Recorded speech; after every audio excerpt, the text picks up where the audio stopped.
El Saus no tiene reloj en la torre del templo, ni siquiera tiene torre, pero todos saben que es tarde cuando el sol se acuesta tras el Cerro del Cuervo y las gallinas entran solas al corral. Ese día, como muchos otros, doña Cuca barría el zaguán con su escoba de tule, moviendo el polvo como si espantara recuerdos. Afuera, el aire olía a tierra seca y a eucalipto viejo. Fue entonces cuando vio la camioneta. No era de allá, era de esas que andan en la carretera federal, con el guardafango abollado y las llantas llenas de lodo de otros lugares. Se detuvo frente a la tienda de don Chucho, y de ella bajó un hombre con sombrero de palma, maleta de cartón y una mirada que parecía pesar más que su cuerpo. ¿Lalo?, preguntó doña Cuca, sin soltar la escoba. Él asintió, pero no sonrió. Solo se quitó el sombrero, como si el gesto bastara para pedir perdón por algo que aún no decía. Lalo no había vuelto a El Sauz desde que se fue a los 30 años, con promesas en la boca y un billete de autobús en el bolsillo. Dijo que iba a mandar dinero, que iba a regresar en cuanto se acomodara, pero la vida lo acomodó lejos, en talleres de la ciudad, en cuartos de renta con goteras, en bodas ajenas donde brindaba solo, y ahora, a los 62, venía con las manos vacías y un silencio que le pesaba en el pecho como piedra de molino. ¿Y tu hija?, preguntó doña Cuca, bajando la voz. No viene, dijo Lalo, mirando al suelo. No contó que su hija, Marisela, le había dicho la noche antes: si te vas, no vuelvas.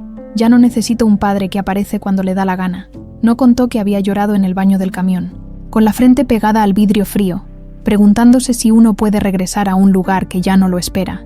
Esa noche, Lalo durmió en la casa de su hermano muerto, la que quedó abandonada tras el derrame. Doña Cuca le llevó un plato de frijoles y un par de cobijas. No le preguntó más. En El Sauz se sabe que hay dolores que no se sacan con palabras, sino con presencia. Al día siguiente, mientras Lalo arreglaba la puerta trasera, que se había descolgado con los años, apareció Benny. El niño no dijo nada, solo se sentó en el escalón y lo miró trabajar. Al rato, sacó un cuaderno arrugado y empezó a dibujar. ¿Qué haces?, preguntó Lalo sin levantar la vista. Te dibujo, dijo Benny, con voz suave como hoja seca. ¿Por qué? Porque pareces triste, pero no como los otros tristes. Tú traes algo que no has soltado. Lalo se quedó quieto. Nadie le había dicho algo así en 30 años. Más tarde, en la tienda, don Chucho le sirvió un refresco de naranja en vaso de vidrio y le dijo, como al pasar: aquí no se juzga al que vuelve, pero tampoco se perdona al que no se queda. Lalo no entendió del todo, pero algo en esas palabras le picó el alma. Esa misma tarde, mientras caminaba al arroyo, ese que ya casi no lleva agua, se encontró con don Felo, sentado bajo el Sauz, tallando un pedazo de madera. ¿Vienes a ver si el agua regresó?, preguntó el viejo, sin mirarlo. Vengo a ver si aún me cabe aquí, respondió Lalo. Don Felo dejó el cuchillo sobre sus rodillas y suspiró. El agua no regresa, hijo, pero uno aprende a beber del rocío. Lalo se sentó a su lado. No hablaron más. Solo escucharon el viento mover las hojas del Sauz, como si el árbol les contara secretos viejos.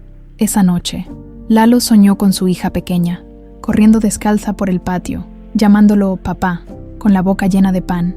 Al despertar, tenía los ojos húmedos, no de tristeza, de algo más raro, de esperanza. Al día siguiente, fue a la escuela. Preguntó por la maestra nueva. Soy Soraya, dijo ella, con una mirada que parecía decir: no me vengas con cuentos. Quisiera aprender a escribir una carta, dijo Lalo, bajando la vista. Sori lo miró un largo rato. Vio las manos ásperas, la camisa remendada, el temblor leve en la voz, y en vez de negarse, asintió. Ven mañana, a las 4, trae papel y lápiz, y no traigas excusas.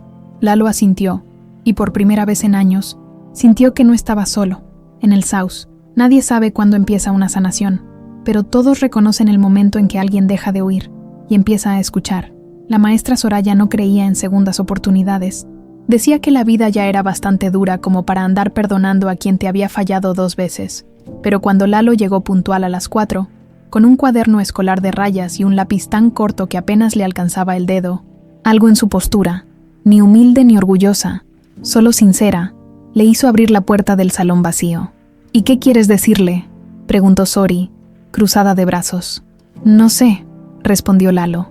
Solo quiero que sepa que no me fui porque no quise. Me fui porque creí que así les iba mejor. Sori lo miró fijo. Había escuchado esa excusa 1000 veces, de padres ausentes, de maridos que desaparecían, de amigos que juraban volver pronto, pero en los ojos de Lalo no había justificación. Había vergüenza, y eso era distinto. Siéntate, dijo al fin. Durante 3 tardes seguidas, Lalo intentó escribir, rasgó hojas, borró palabras, se paró a caminar por el patio como si el movimiento le ayudara a ordenar el alma. La carta no salía, no porque no supiera escribir, sabía más de lo que aparentaba, sino porque cada frase le recordaba una promesa rota, una Navidad sin regalos, un cumpleaños sin llamada. Mientras tanto, Benny seguía dibujando. En su cuaderno ya había 3 retratos de Lalo, uno con la cabeza gacha frente al arroyo seco, otro sentado junto a Don Felo bajo el sauce, y uno nuevo, Lalo frente a la escuela, con una carta en la mano que nunca entregaba. Doña Cuca notó que su nieto pasaba más tiempo afuera que dentro. Una tarde, mientras colgaba ropa en el tendedero, le preguntó: «¿Qué tanto ves en ese señor, mijo?». Benny no respondió de inmediato, solo señaló el dibujo donde Lalo sostenía la carta. Él quiere soltar algo, pero le da miedo que se rompa al caer. Doña Cuca sintió un nudo en la garganta. Ella también cargaba cosas que no soltaba. El recuerdo del día que enterró a su hijo, la culpa de no haberlo protegido del mundo, el silencio que guardaba para no hacer sufrir a los nietos. Esa noche, mientras rezaba el rosario, se detuvo en la 10ª cuenta. Por primera vez en años, no pidió por los demás, pidió por ella. «Señor, enséñame a descansar, sin sentir que falto». Al día siguiente, fue a ver a Sori. «Maestra», dijo, con voz baja, «¿usted cree que uno puede sanar sin hablar de lo que duele?». Sori dejó de corregir cuadernos. Pensó en su propio divorcio, en las cartas que quemó sin leer, en los años que fingió que no le importaba. «No», dijo, «pero uno puede empezar callado, mientras aprende a confiar en que alguien va a escuchar sin juzgar». Fue entonces cuando decidió ayudar a Lalo de verdad, no solo con la letra, sino con el alma. Le dijo: «No escribas lo que crees que ella quiere leer, escribe lo que tú necesitas decir, aunque duela, aunque tiemble la mano». Lalo asintió. Esa tarde, escribió sin borrar: «Marisela, no vengo a pedirte perdón, vengo a decirte que me equivoqué. Me fui pensando que el dinero era amor, pero el amor no se manda por correo, se vive, y yo no estuve. Si algún día quieres verme, estaré aquí, no en la ciudad, aquí, donde el sauce sigue dando sombra, aunque el arroyo ya no corra. Tu papá, que aprendió tarde, pero aprendió, cuando terminó». Las manos le temblaban. Sori leyó en silencio. No dijo «buen trabajo», solo asintió, con los ojos brillantes. «Ahora», dijo, «hay que enviarla». Pero Lalo no tenía dirección. Marisela se había mudado hace años. Solo sabía que trabajaba en una clínica de Oaxaca capital. Fue Don Felo quien dio la idea. En la feria de San Isidro, en 2 semanas, van doctores de la ciudad a dar consultas gratis. Tal vez ella venga. Nadie lo garantizaba, pero era una posibilidad. Esa noche, Lalo dobló la carta con cuidado, como si fuera un relicario, y la guardó en el bolsillo interior de su camisa. Benny lo vio desde la sombra del corredor. Al día siguiente, dibujó algo nuevo. Lalo con la carta sobre el pecho, y una raíz que salía de ella, enterrándose en la tierra del South, en el pueblo. Nadie hablaba de la carta, pero todos sentían que algo había cambiado, como si el aire, por primera vez en mucho tiempo, llevara una pregunta en vez de un lamento, y en medio de ese silencio esperanzado, Doña Cuca preparó un guiso extra, por si acaso alguien volvía, o llegaba por primera vez. La feria de San Isidro llegó con polvo, tambores, y el olor a maíz tostado que se pega en la ropa. Desde temprano, las camionetas se alinearon en la explanada frente al templo, y las carpas blancas de los médicos se levantaron como nubes provisionales. Doña Cuca preparó atole de avena y pan de muerto, aunque no era noviembre, porque lo que se da con el corazón nunca está fuera de tiempo. Lalo no durmió en toda la noche. Se puso la camisa menos remendada, se peinó el pelo canoso hacia atrás y se paró junto al puesto de curanderas, con la carta doblada en el bolsillo. Como un talismán, Benny lo siguió a distancia. No quería molestar, pero tampoco perderse el momento. Desde la banca del parque, dibujaba a cada persona que bajaba del camión de la clínica: enfermeras con bata, jóvenes con maletines, un doctor con lentes gruesos, hasta que vio a ella, alta, el pelo corto y canoso en las sienes, bata blanca sobre pantalón negro. Caminaba rápido, con una carpeta en la mano, pero sus ojos escaneaban el pueblo como si buscaran algo más que pacientes. «¡Maestra!», gritó Benny, corriendo hacia la escuela. «Ya vino». Sori salió al instante. Al ver a la mujer, supo quién era, no por el parecido. Marisela tenía la nariz de su madre, sino por la forma en que miraba el South, como si ya conociera su historia. Lalo, al verla, se quedó paralizado. No se acercó. Solo la observó mientras ella ayudaba a una anciana a bajar de una camilla improvisada. Vio cómo le acomodaba la chalina, cómo le hablaba con calma, cómo le tomaba la mano sin prisa. Era su hija, pero también era una extraña. Fue don Felo quien lo empujó, suavemente, a actuar. «Vas a esperar a que se vaya otra vez», le dijo sin mirarlo. «El tiempo no regresa, Lalo, pero los segundos sí se pueden aprovechar». Lalo respiró hondo, dio 3 pasos, luego 5, hasta que estuvo a 1 metro de ella. Marisela lo vio, no sonrió, no frunció el ceño, solo se detuvo. «Hola, papá», dijo con voz plana. Esa palabra, papá, le partió el alma a Lalo. No la había escuchado en 20 años. «Te escribí», logró decir, sacando la carta con manos temblorosas. Ella la tomó, pero no la abrió. «¿Por qué ahora?» «Porque ya no puedo cargarlo solo». Hubo un silencio largo, roto solo por el grito de un vendedor de nieves. Marisela miró la carta, luego a su padre, luego al South.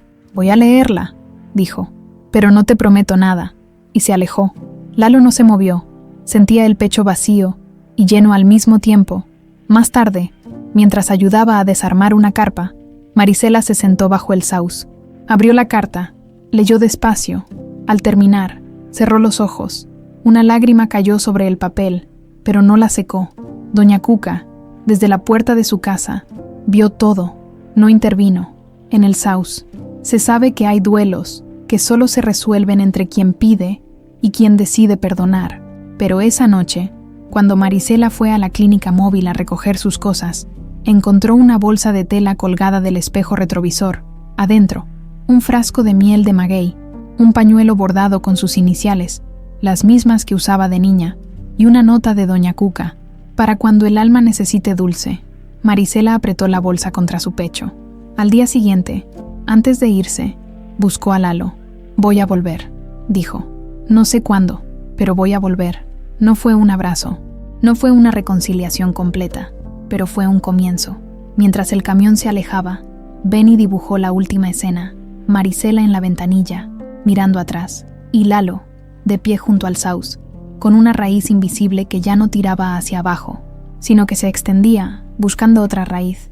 Esa noche, Sori le dijo a Doña Cuca: «A veces, sanar no es arreglar lo roto, es aprender a vivir con las grietas», y que por ahí entre la luz. Doña Cuca asintió, y por primera vez en años, dejó que alguien le abrazara sin sentir que debía devolver algo a cambio. En el South, nadie celebró con fiesta, pero todos supieron que algo se había desatado, y que lo que viene después nunca es igual a lo que fue. Pasaron 6 semanas sin noticias de Marisela. Lalo no preguntaba, pero cada vez que sonaba la campana de la tienda de don Chucho, levantaba la vista del taller donde arreglaba sillas rotas. Doña Cuca, por su parte, guardaba silencio, aunque en las noches rezaba con más fervor, pidiendo no por el regreso de la hija de Lalo, sino por la paz de su propio hijo muerto, el padre de Benny, cuyo nombre ya casi nadie pronunciaba. Fue en una tarde de lluvia ligera cuando llegó la carta, no por correo, sino en mano de un muchacho que repartía medicinas en la región, de parte de la doctora Marisela. Dijo, entregándosela a Lalo, adentro, solo una línea: «Voy a venir el día de Todos los Santos. Necesito ver la tumba». Lalo palideció, no por miedo, sino por culpa, porque la tumba a la que se refería no era la de su esposa, que estaba en el panteón del pueblo, sino la de su hijo, enterrado en secreto, sin lápida, al pie del Cerro del Cuervo. Nadie en el South hablaba de ese entierro. Sucedió hace 12 años, en plena madrugada. Doña Cuca, desesperada tras la muerte repentina de su hijo Raúl, accidente en la carretera, alcohol de por medio, no quiso funeral, que lo entierren donde no lo juzguen, dijo, y Lalo, que ya había regresado por unos días, cavó la fosa con sus propias manos. Desde entonces, nadie volvió al lugar, ni siquiera Doña Cuca. Ahora, Marisela pedía ir allá. ¿Por qué?, le preguntó Sori esa noche, mientras Lalo le mostraba la nota en la escuela vacía. Porque Raúl era su hermano, dijo Lalo, con la voz quebrada, y nunca supo dónde lo enterramos. Sori guardó silencio. Entendió entonces por qué Marisela no había perdonado del todo. No solo le faltaba un padre, sino que le habían robado un duelo. Al día siguiente, Lalo fue a ver a doña Cuca. «¿Va a venir?», dijo. «Quiere ir al cerro». Doña Cuca no lloró, solo cerró los ojos y asintió. «Es justo», murmuró. «Yo lo escondí para protegerlo, pero lo que se esconde también se olvida». Esa misma tarde, con la ayuda de don Felo, Lalo marcó el camino al cerro con piedras blancas. Beni los acompañó. Mientras caminaban, el viejo le dijo al niño: «Hoy no dibujes lo que ves, dibuja lo que sientes». Beni asintió, y al regresar, en su cuaderno no había tumbas ni árboles, solo dos figuras de espaldas, mirando un montículo de tierra, y una flor silvestre brotando entre las piedras. El día de Todos los Santos amaneció nublado. A las 3 de la tarde, un taxi entró a El Sauz. Marisela bajó con una bolsa de tela y un ramo de cempasúchil. No saludó a nadie, solo miró a Lalo y dijo: «Llévame». Subieron en silencio. Al llegar, Marisela se arrodilló, tocó la tierra con las manos, como si buscara latidos. «¿Por qué no me dijeron?», preguntó sin alzar la voz. «Por vergüenza», respondió doña Cuca, apareciendo detrás de ellos. «Por miedo a que pensaras que tu hermano fue un sinvergüenza, cuando solo fue un muchacho que se equivocó». Marisela no respondió, solo colocó las flores, encendió una vela y se quedó quieta. Fue entonces cuando sacó algo del bolsillo, una foto vieja, desgastada, era de Raúl y ella, adolescentes, riendo en la feria. «Lo extraño todos los días», dijo, «pero nunca pude llorarlo, porque no tenía dónde hacerlo». Lalo se acercó, despacio. «Perdóname», susurró, «por no darte ese lugar». Marisela lo miró, y por primera vez no vio al hombre que se fue, vio al padre que había regresado, con las manos vacías, pero el corazón abierto. No se abrazaron, pero se sentaron juntos, en la tierra húmeda, mientras el viento movía las flores como si el alma de Raúl también estuviera presente. Al bajar, Marisela no se fue, se quedó en la casa de Lalo. En la habitación que antes fue de su hermano, esa noche, cenaron en silencio, pero fue un silencio distinto, no de ausencia, sino de presencia compartida. Doña Cuca, desde su puerta, vio a Beni entregarle a Marisela un dibujo. Ella lo miró, sonrió levemente y lo colgó en la pared. En El Sauz, nadie celebró, pero todos supieron que algo sagrado había ocurrido. No solo se había honrado a un muerto, sino que se había devuelto un pedazo de alma a los vivos, y en medio de ese duelo tardío, nació algo nuevo, la posibilidad de que el pasado no sea una cadena, sino una raíz. El invierno llegó a El Sauz con una neblina tan espesa que ni el gallo supo cuándo amanecer. Las noches se alargaron, y el frío se metió entre las paredes de adobe como un huésped no invitado. Fue en esos días cuando doña Cuca empezó a toser. Al principio lo disimuló, es cosa del tiempo, decía, mientras barría el corredor con las manos entumecidas, pero la tos no pasaba. Venía con fiebre baja, con un cansancio que le pesaba más que las ollas de frijoles. Beni fue el primero en notarlo. «Abuela, ¿por qué te duerme el pecho?», preguntó una mañana, mientras desayunaban atole. «No me duele, mijo», mintió ella, sonriendo con los labios resecos. Pero esa tarde, mientras colgaba ropa, se desmayó. La encontró Sori, que pasaba de regreso de la escuela. La cargó como pudo hasta la camilla de la clínica móvil, aún estacionada desde la feria, y llamó a Marisela por radio de onda corta, el único medio que funcionaba en días de neblina. «Es neumonía», dijo Marisela al examinarla esa noche, con la luz de una lámpara de queroseno. «Y anemia.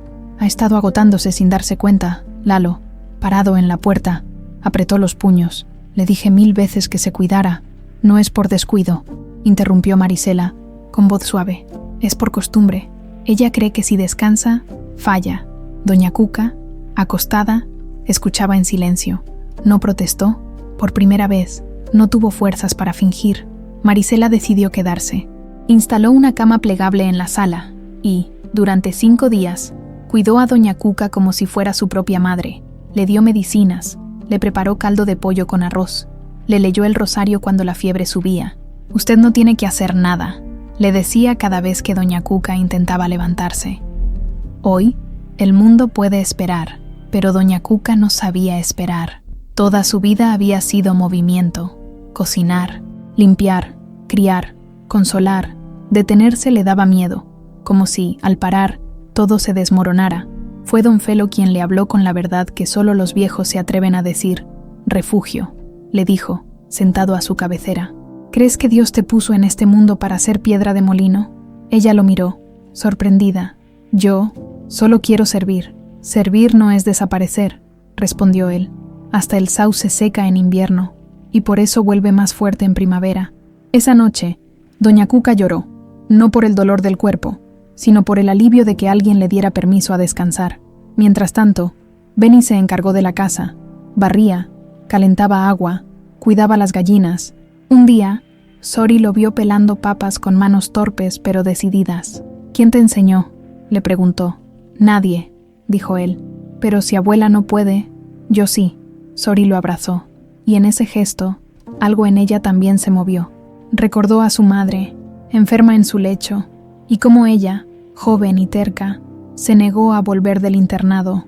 Ahora, viendo a Beni, entendía que el amor no es solo dar, también es dejar que otros te cuiden.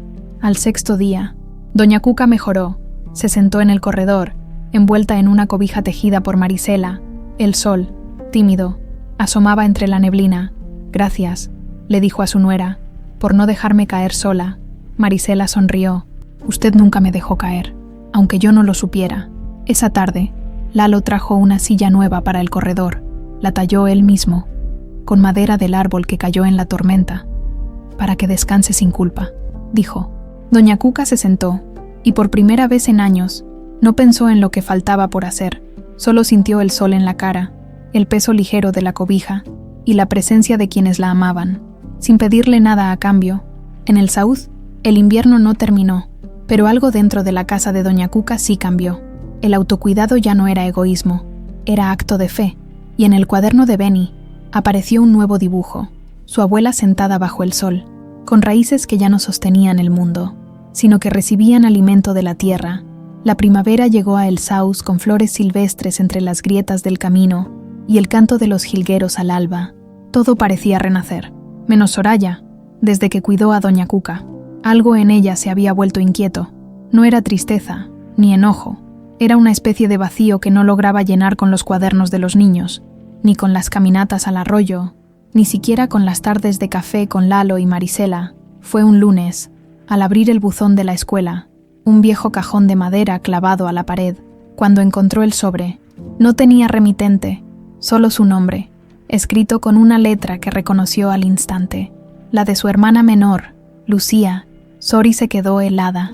Hacía 7 años que no hablaban, desde aquella discusión en el entierro de su madre, cuando Lucía le gritó: «Siempre te fuiste, primero a estudiar, luego a trabajar, y ahora vienes a decidir cómo enterrarla». Abrió el sobre con manos temblorosas. Adentro, una sola hoja. «Sori, mamá me dejó algo para ti. Está en la caja de costura, debajo de los carretes rojos. No lo toqué, si algún día quieres verlo. La casa sigue en pie. Lucía». No era una disculpa, tampoco una invitación, pero era un hilo. Esa noche, Sori no durmió. Caminó por el patio de la escuela, con la carta apretada contra el pecho. Al amanecer, fue a ver a don Felo. «¿Y si ya es demasiado tarde?», preguntó, sentada bajo el sauz. «El tiempo no se mide en años», dijo él, sin dejar de tallar. «Se mide en decisiones. Hoy decides. ¿Vas a seguir cargando lo que no dijiste? ¿O vas a soltarlo?». Sori no respondió, pero al regresar, empacó una maleta pequeña. «Me voy unos días», le dijo a doña Cuca, que ya caminaba con más fuerza. «¿Vas a donde duele?», preguntó la vieja, con ojos sabios. «Creo que sí». «Entonces no te vayas sola». Al día siguiente, Marisela la acompañó en el camión a Oaxaca capital. No hablaron mucho, solo compartieron silencio, pan y la certeza de que algunas heridas necesitan testigos. La casa de su infancia estaba igual, paredes desconchadas, rejas oxidadas, el naranjo en el patio aún cargado de fruta. Lucía la esperaba en la puerta, con los brazos cruzados y la mirada dura, pero los ojos húmedos. «¿Entraste?», dijo sin saludo. «Entré», respondió Sori. Dentro, todo olía a cerrado y a vainilla vieja. En la habitación de su madre, Sobre la cómoda estaba la caja de costura. Sori la abrió. Debajo de los carretes rojos encontró un sobre amarillento con su nombre. Adentro, una carta escrita con la letra temblorosa de su madre. Mi Sori, sé que te fuiste porque querías más para ti, y yo me quedé callada porque creí que así te dejaba volar, pero nunca supe decirte. No necesito que seas perfecta, solo necesito que seas feliz, y si algún día vuelves, no traigas logros, tráete el alma tranquila, mamá. Sori se desmoronó. Lloró como no lo había hecho desde niña. Lucía, al principio incómoda, terminó abrazándola. Nunca leí esa carta, dijo entre sollozos. Pero yo también la extraño. Durante 3 días, las hermanas limpiaron la casa. No hablaron del pasado, solo compartieron recuerdos. El día que se quemaron las torrejas, la vez que se escondieron del cura en la iglesia, la canción que su madre cantaba al planchar, al regresar a El South. Sori ya no caminaba con los hombros caídos. Esa noche, reunió a sus alumnos y les dijo: «Hoy no vamos a leer, vamos a escribir una carta. A alguien a quien nunca le dijimos algo importante». Los niños, sorprendidos, tomaron lápiz y papel. Benny escribió a su papá, otro, a su abuelo muerto, una niña, a su mamá que se fue a Estados Unidos. Sori no corrigió ortografía, solo dijo: «Lo que escriban aquí no necesita respuesta, solo necesita salir del corazón». Más tarde, mientras caminaba al arroyo, encontró a Lalo sentado con Marisela. «¿Ya estás en paz?», preguntó él. «No en paz», dijo Sori, «pero ya no en guerra». En el South, nadie celebró su regreso, pero todos notaron que su mirada ya no huía del espejo, y en el cuaderno de Benny apareció un dibujo nuevo, Sori de espaldas, con una carta en la mano, y detrás de ella, una puerta abierta. El verano llegó sin lluvia. No fue el calor lo que alarmó a El South, sino el silencio. El arroyo, que ya apenas corría, se secó por completo. Las grietas en su lecho parecían heridas abiertas. Los pozos bajaron. Las gallinas pusieron menos huevos. Hasta El South, por primera vez en décadas, dejó caer hojas antes de tiempo. «Esto no es sequía», dijo don Chucho, secándose el sudor con un pañuelo. «Es advertencia». En la escuela, los niños preguntaban si se irían sin agua. Sori no supo qué responder. Fue don Felo quien reunió al pueblo una tarde en la sombra del templo. «No vamos a rezar para que llueva», dijo, con voz firme. «Vamos a decidir cómo vivir mientras no llueve». Se acordó racionar el agua, 2 cubetas por familia al día, recolectar rocío en trapos limpios, usar el agua de lavar para regar las plantas medicinales. Doña Cuca, ya recuperada, enseñó a cocinar con menos, a estirar el caldo como si fuera bendición, pero la verdadera prueba vino cuando el pozo de Lalo, el más profundo del pueblo, empezó a dar lodo. «Si se seca ese, no hay más», dijo Marisela, tras revisarlo. Esa noche, Lalo caminó al Cerro del Cuervo, no para rezar, para pensar. Al regresar, reunió a todos en su patio. «Voy a cavar un nuevo pozo», dijo. «Aquí, junto a la casa, don Felo dice que hay veta. ¿Y si no hay?», preguntó un vecino. «Entonces cavamos más», respondió Lalo. «Pero no nos rendimos». Al día siguiente, empezaron. Hombres, mujeres, hasta los niños mayores, cavaron con palas, con picos, con las manos cuando la tierra se volvía blanda.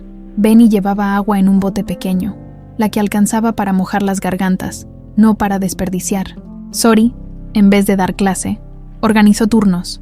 Doña Cuca preparaba atole con leche de arroz, para que nadie perdiera fuerzas. Marisela curaba ampollas y vigilaba que nadie se deshidratara. Pasaron 5 días.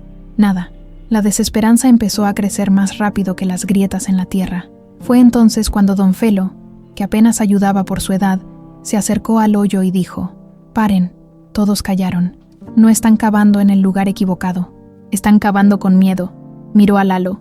«Tú empezaste esto por culpa, por querer arreglar lo que rompiste, pero el agua no nace de la culpa, nace de la fe».